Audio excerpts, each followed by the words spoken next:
残酷な天使のように少年よ神話になれ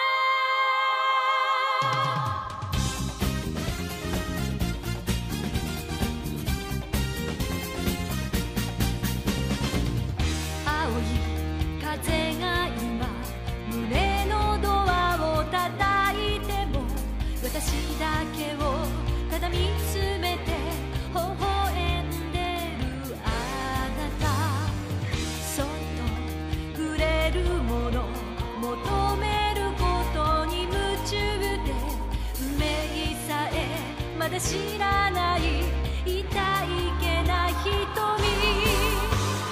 だけどいつか気づくでしょうその背中には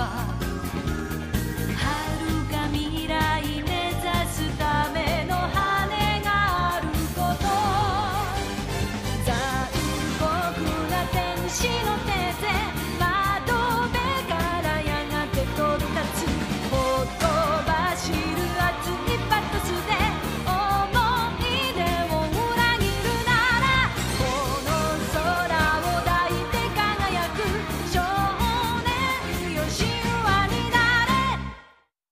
Dobar dan, sve vas lijepo pozdravljam.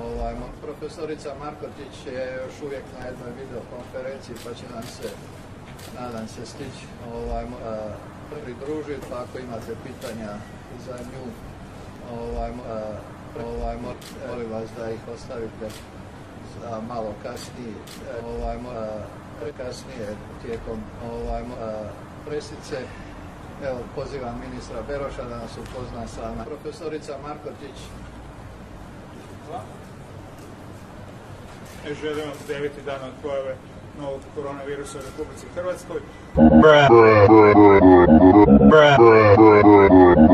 U proteklih 24 sata imamo 265.000 novo dijagnosticiranih. Učinjeno je 47 testiranja, dakle ukupno 168. Osoba muškog spola imamo 51.3% i ženskog će 5,2 godine. Prosječna životna dob je 3 godine. Ono što je važno napomenuti, što je značajno i ukazuje da epidemiolozi rade dobar posao, 446 osoba. Nažalost, od jučer je preminula i 169.000 osoba, ukupno dakle je preminulih. Od jučer je 11 novih bolesnika se i nadalje nalazi na respiratoru.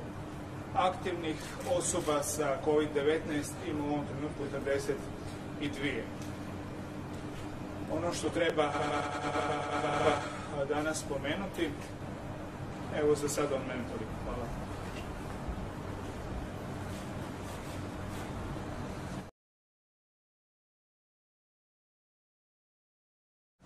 Dobar dan, želim svima.